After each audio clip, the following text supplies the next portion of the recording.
guys, and welcome to a new video.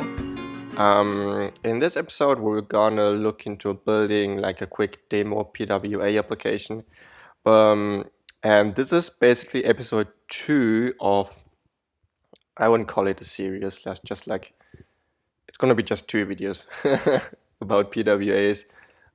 Anyway, so if you didn't watch episode 1 yet, I highly recommend to watch that first by clicking on the link up here. Or is it up here? I'm not sure. You will see a link. And after you've seen that, come back to this video.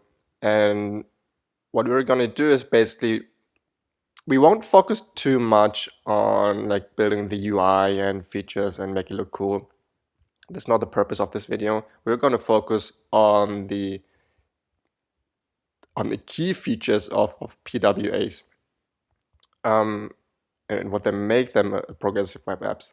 Like, for example, we will see how to make an application be installable on your local machine, and we will see how the whole offline caching features work. So let's have a look here.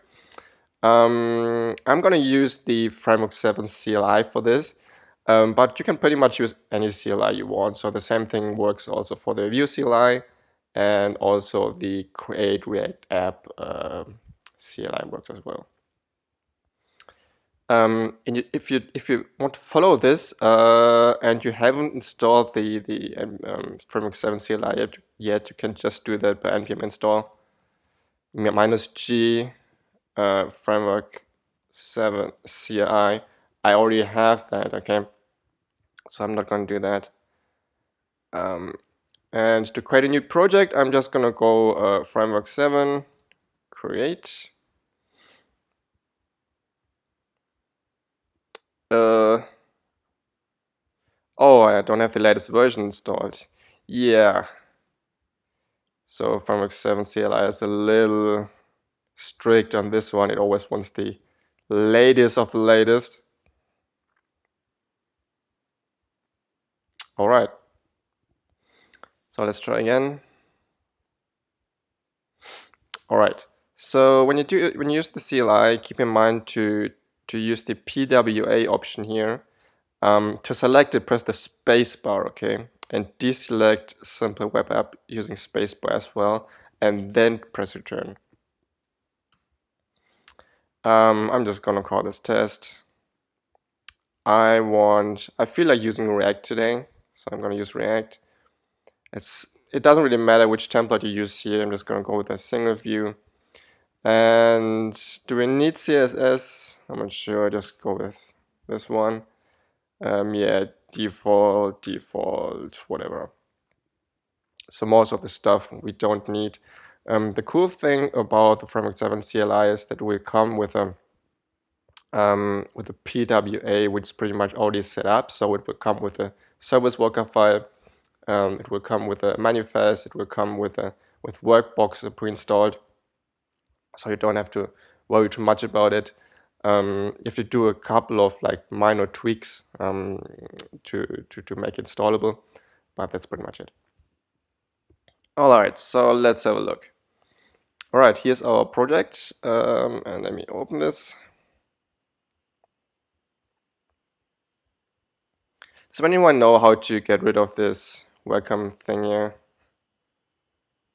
If yes, please post it in the comments, because it's annoying as hell.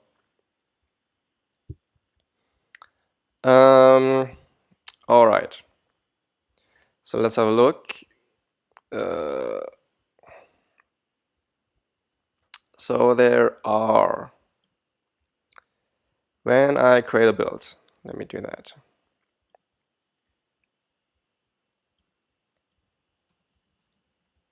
There you go.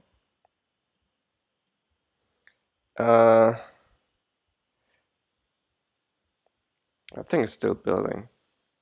Yeah, what you see here, that's just the cache. No, that's not what I wanted. That's actually my previous test application. try again. There you go. So here's a really tricky part about PWAs. They were really aggressive on caching because they really want to make sure that they work offline. And when you develop them, you will very often run into cases where you will see like an old version when you're in of your app, and you do a change in your code and it doesn't reflect in the UI, and you will like rip your head out of your head. Why isn't it working? And there are two options which you have to enable. So one is disable cache. Okay, turn this on and go to application. And I think it's here, service workers, and then update on reload. So when you hit the refresh button, it will make sure that you have the latest version. Otherwise, here you can see in the console here at the bottom that Workbox is already active and is doing a lot of his caching on the static assets. Yeah, and if this still doesn't work, okay, if you if you still run into caching issues, sorry, then I think there's an option somewhere here, clear storage. And then you just click on clear site data, okay, and then we will just all flushed. Yeah, let's have this actually open. All right, so here we have our blank Framework7 application. Actually, it's not that blank. There's a lot of demo code in there. So let's get rid of this, and let me go to pages and home. Okay, so home is what we're seeing right here. And we won't need much. So most of the imports we can remove. Let me remove everything except for the blocks and the button. I think this will be it.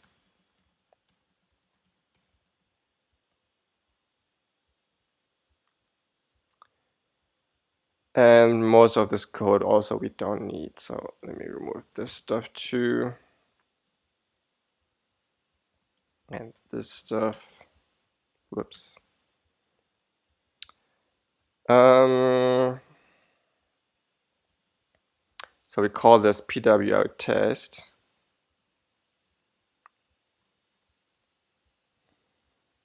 I always wondered what this strong attribute is. I was just too lazy to look it up in the docs. But if you have an idea, just just let me know.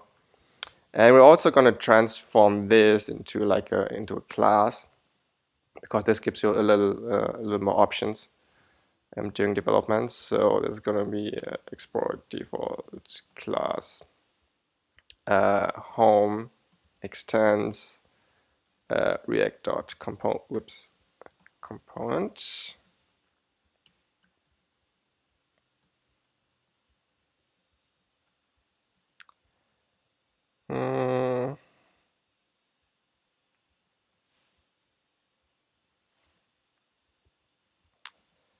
And let's create our render function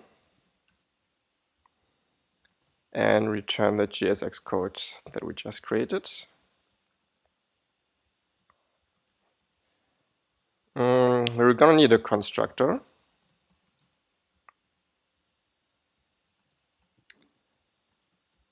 And we're gonna need the component didMount function later.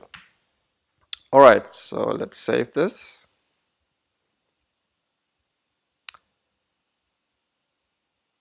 So I'm getting an error here. Page is not defined. Oh, okay, we need the page. All right, so you are. This is a PW test. This works.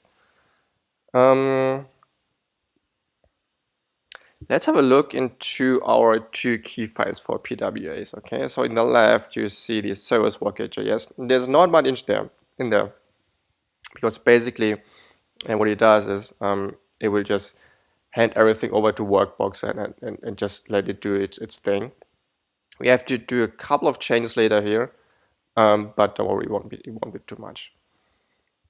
And then we have a manifest. Let's go through this real quick. Most of this stuff is already pre-generated. Name, short description, short name description. So this is all fine. Not going to change this. It's coming with a couple of icons. That's fine too. Yeah. We're also going to do a few minor changes to this later, but for the moment, this is just fine. Alrighty. So we need to do two things now. First of all, we need to make this installable. And second, we need to make sure that everything is being cached offline. And to check if the offline caching works, we're going to add an image. Because an image is typically a static asset that you would get from a web server. And we're going to bundle that into our app to prove later that, that the app works offline. Okay. So for this, we're just going to use an image from here. I'm sure there's an... Do we have an image in static or so? Yeah.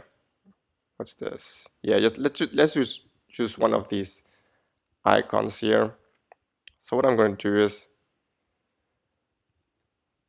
I'm going to put an image.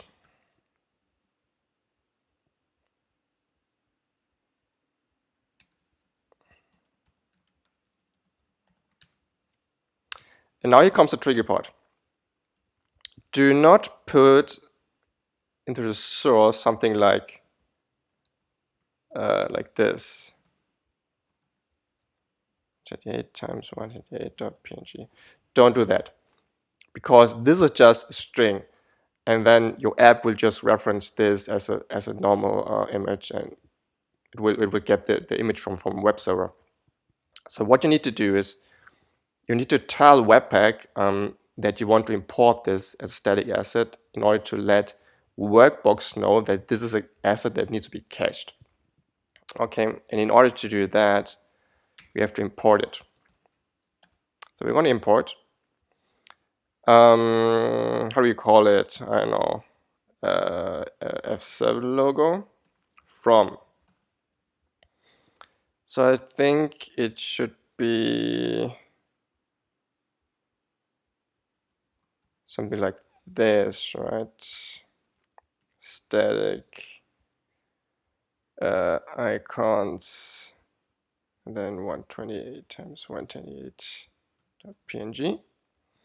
And then we're going to use this variable here and put it at the source.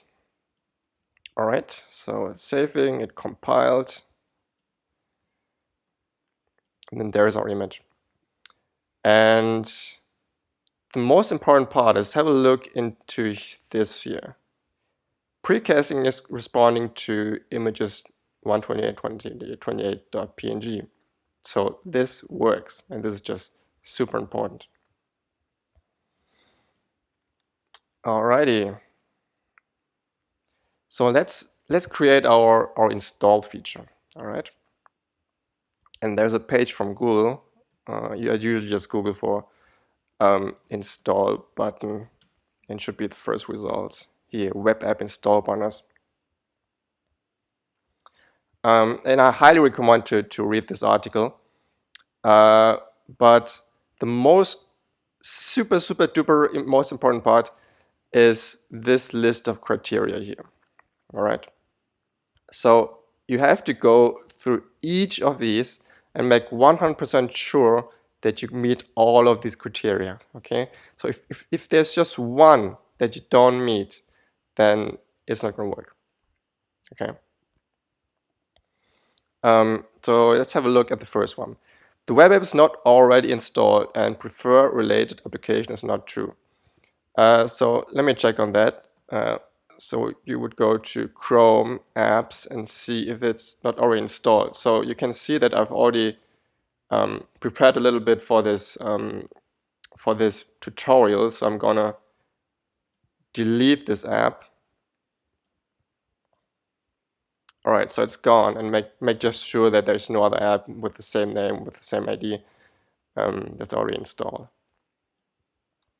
So that's fine. I'm not sure what this is, but I never worried too much about this one.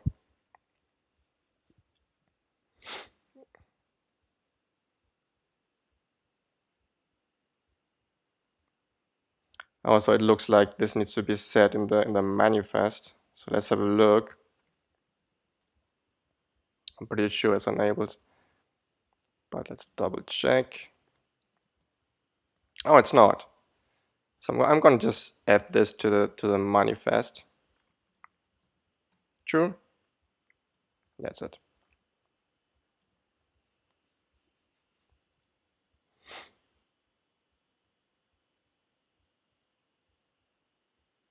Oh, it needs to be not true. So it's false. Okay, gotcha.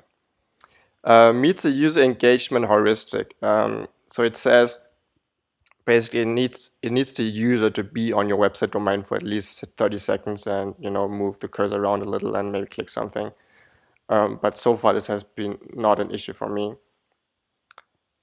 Includes a web app manifest that includes a short name or name. So let's have a look. We have a short name and a name. Icons must include 192 pixels and 512 pixels. So we do have 192 and 512. Okay, so that works. Start URL must be set. So there's this one, start URL. We're just going to use the read folder here. Display must be one of full screen, standalone, or minimal UI. So obviously full screen will allow you allow your app to go full screen, standalone. I'm not sure what minimal UI is. Oh, I think it gives you like a toolbar. Oh yeah. This mode is similar to full screen, but provides the user with some means to access a minimal set of UI elements for controlling navigation, back, forward, reload. Yeah, okay. That's clear. So I'm just going to go for standalone. I think this is set as a default. Display standalone. Served over HTTPS. Now this is super important. Make sure that you have SSL enabled. And it has registered a service worker with a fetch event handler. Now the thing is, let's have a look at your service worker. Now the service worker is registered, but it doesn't have a fetch. Now the thing is, currently we don't need a fetch call. The thing is, normally you would add a fetch in here and then define what the service worker is going to do. But in this case, we're using Workbox. If you don't know what Workbox is, check out the previous episode of this video. I'm explaining it there. So what we have to do is we have to basically fake a fetch, okay? So what I'm going to do is, let's call it fetch. And then just do pretty much nothing. Yeah, just let me fetch slash. Make sure that it worked. And that's it, okay? So let's see.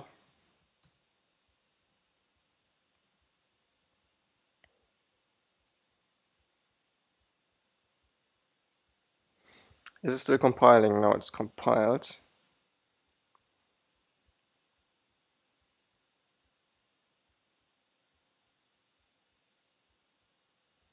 Wow, what's this hot update JSON thing?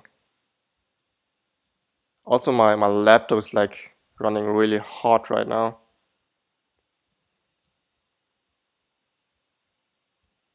All right. So here is our fetched. See? So this works. Alrighty. And so now we have everything prepared for our PWA. So let's have a look what we have to do next. show the ad to the home screen dialog. And it says listen for the before install prompt, and then notify the user that you can install the app, and then show the prompt. Okay, and there's a little code example down here, and I can highly recommend to just copy and paste that. So I'm just gonna do that. I'm going back to my home file and into the component mount. So let's have a look what this does. It defines a variable called deferred prompt. It's going to listen to the before install prompt.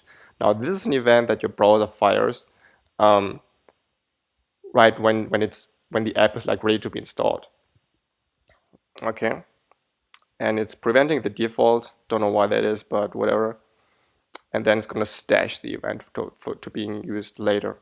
Now the thing is, this has been not been created for React, and we need this variable later in a different function. So what I'm going to do is I'm going to remove this here and just use this. Okay, so this way I can access this variable from everywhere in my class. Let's go back. We're going to copy this code here.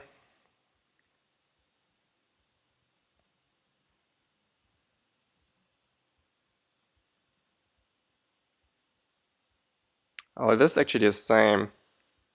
What did I miss? Oh yeah, so this is actually essentially the same. The only difference is that at the end it's enabling our button. Okay, we're going to do something very similar. So instead of the code, we're going to use a state. So we're going to go this dot set state show button true and define the state in our constructor. Show button, the default will be false.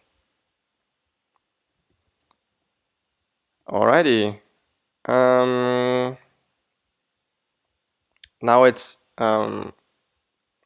the tutorial is explaining how to basically implement like the click listener for our button.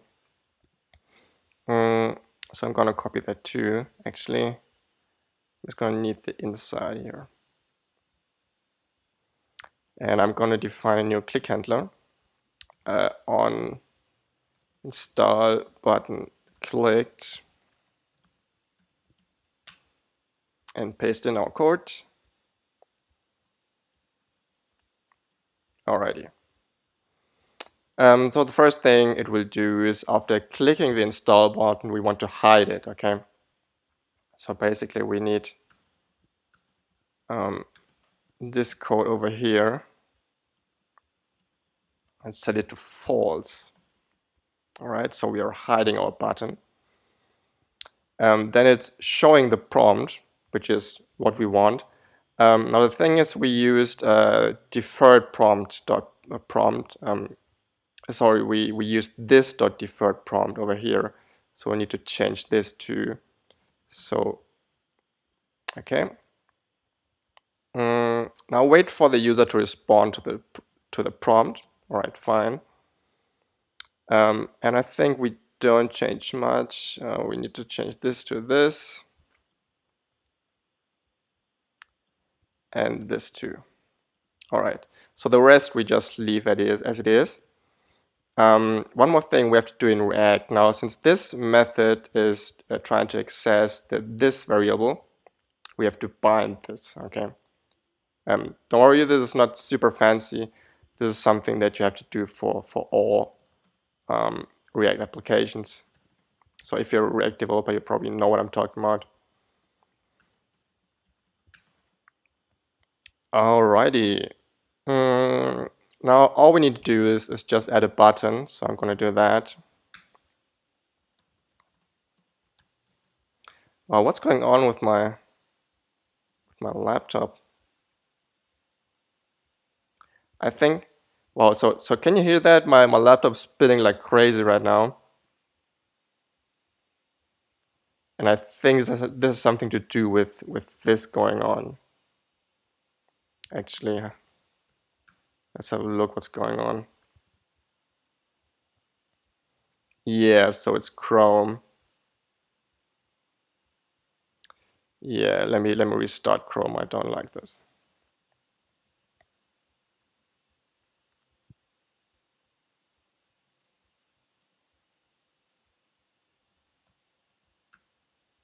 All right.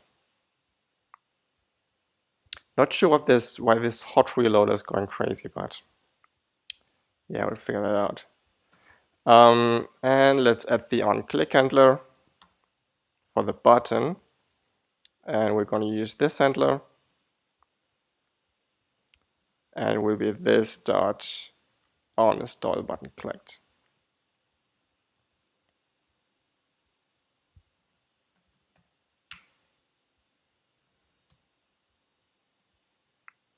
All right. So now we have everything set up. The only problem is that we don't see an install button, right? And if we go back to our requirements page, remember that it needs to be served over HTTPS. And obviously our local page is not served through HTTPS. Now I could go as far and like create a self-signed certificate, install that on my local machine and blah, blah, blah. But I don't feel like doing that because it's just too annoying. So I'm just going to close this guy. And I'm just going to upload this to my web server. If it comes up, yep, there it is. And I'm just gonna, yeah, so I've already prepared a page for that. Let me delete all this stuff. And here's our project folder. Now we need to create a production build first, all right? Let's go back to our code. I think there's a script for that. Let's see. We do have a script which is called build-prod, all right? npm run build-prod.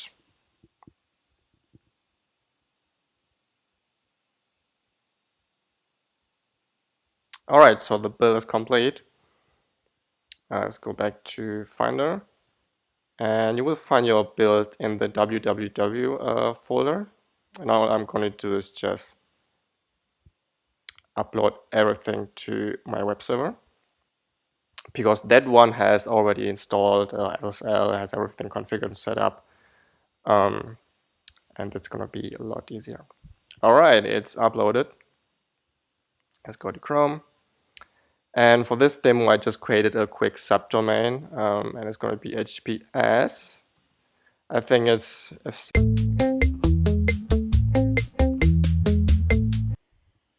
well, my camera just stopped recording for some reason, but sorry for that. So yeah, let's go to Framework7 PWA /demo.timoernst.tv. Yeah. Oh no, that's not. Is this not the right one? It's called F7 PWA demo. F7 PWA demo. Could be my other domain.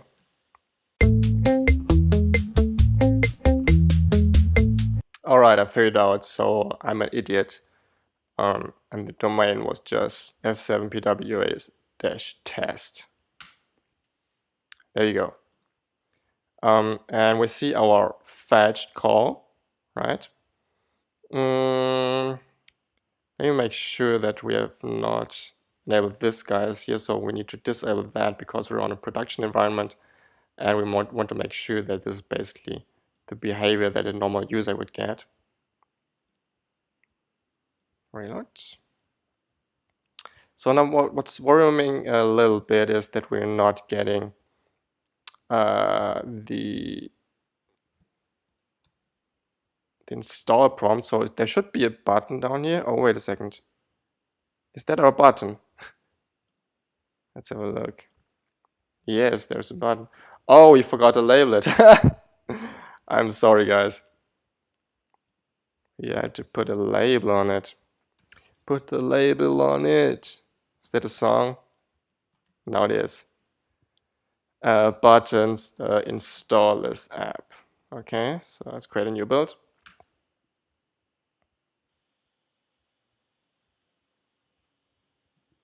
Alrighty, let me delete this stuff from my server and re-upload the builds.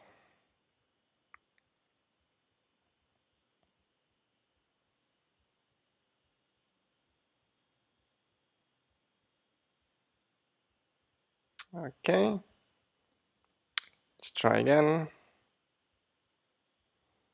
So it's probably still cached, so let me delete the cache here. Yeah, so there you go. So now we have this nice install this app button. So I'm going to click that. And there you have it. So this is not from our app. This is something that the Chrome browser is rendering for us, okay? Because basically in our code, let's go back. So our click handler has been clicked for the install button.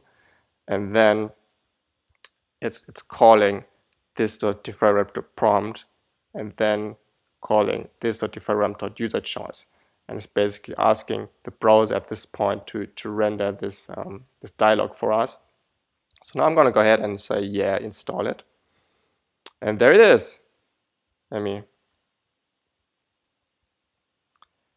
bring this up. So there you go. And it's super cool. It's a standalone app. So basically, if I close Chrome right now, there, it's there.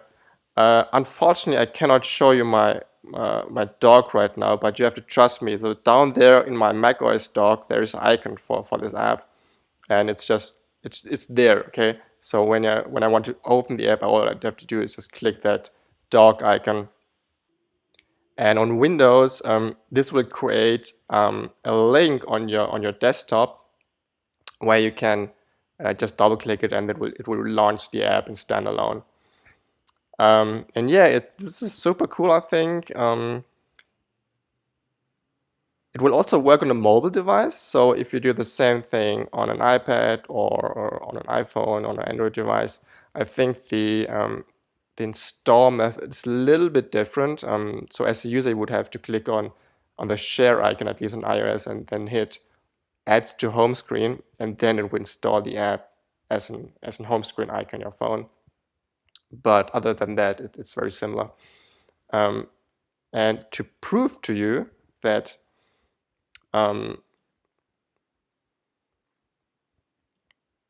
that this thing is actually running offline. So I've now disabled my internet connection. So I'm 100% offline now.